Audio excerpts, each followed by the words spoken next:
اسامہ رضی اللہ عنہ نے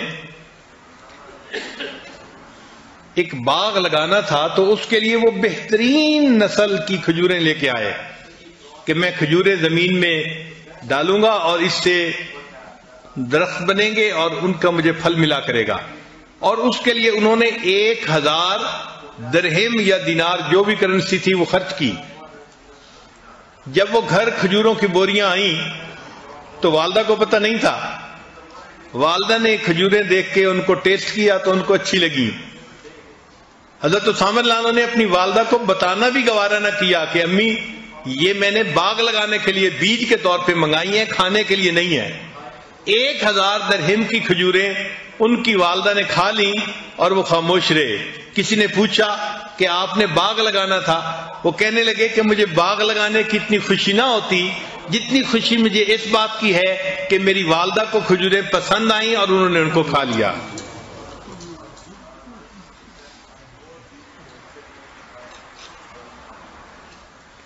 حضرت ابو ہریرہ رضی اللہ تعالیٰ عنہ کے بارے میں آتا ہے کہ جب بھی اپنے گھر سے باہر نکلنے لگتے تھے ہمیشہ پہلے اپنی والدہ کے پاس جاتے تھے، ان کو سلام کرتے تھے، ان کو بتاتے تھے اور پھر گھر سے جاتے تھے.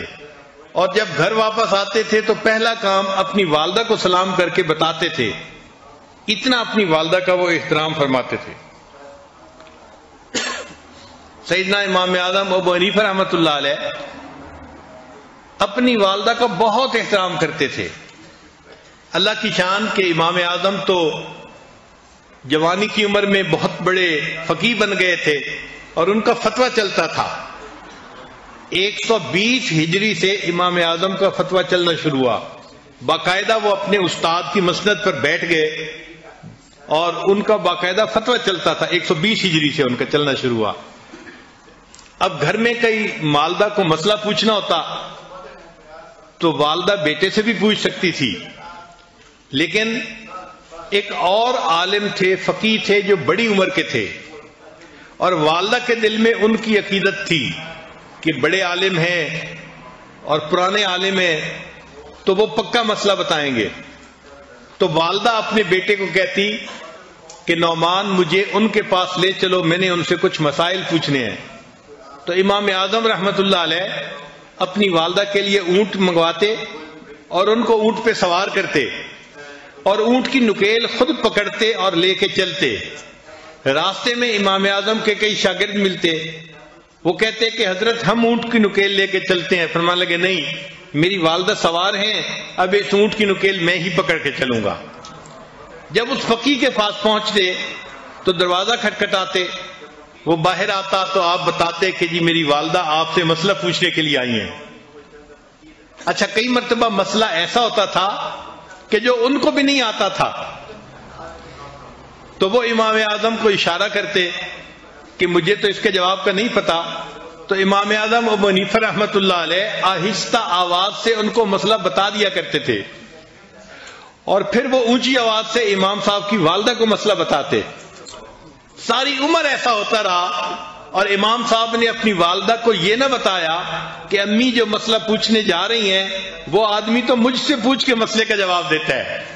صرف اس لیے خاموش رہے کہ اگر میری والدہ کو تسلی اسی طرح ہوتی ہے تو ان کے دل کی خوشی کا ہونا زیادہ ضروری ہے.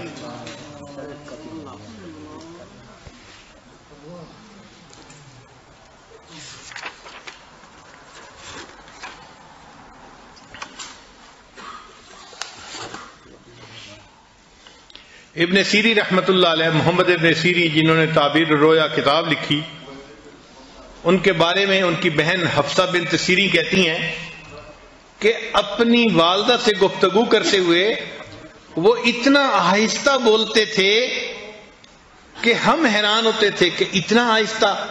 زندگی بھر انہوں نے اپنی آواز اپنی والدہ کی آواز سے بلند نہیں کی، اتنا ان کا احترام کرتے تھے. ان کی والدہ کو کچھ خاص ڈیزائن اور رنگ والے کپڑے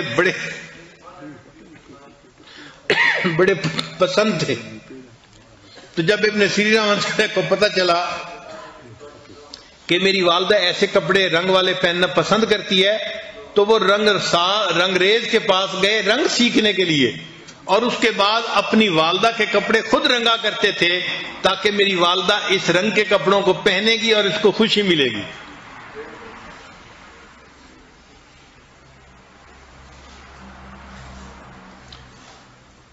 بابا فرید رحمت اللہ علیہ بڑے مشائخ میں سے گزرے ہیں، بہت شیریں زبان تھے، بات ایسے انداز سے کرتے تھے کہ دوسرے بندے کا دل مو لیتے تھے.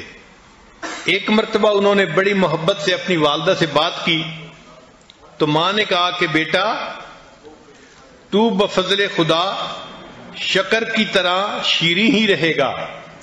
یہ ماں نے دعا دی کہ تو بفضل خدا شکر کی طرح شیریں ہی رہے گا.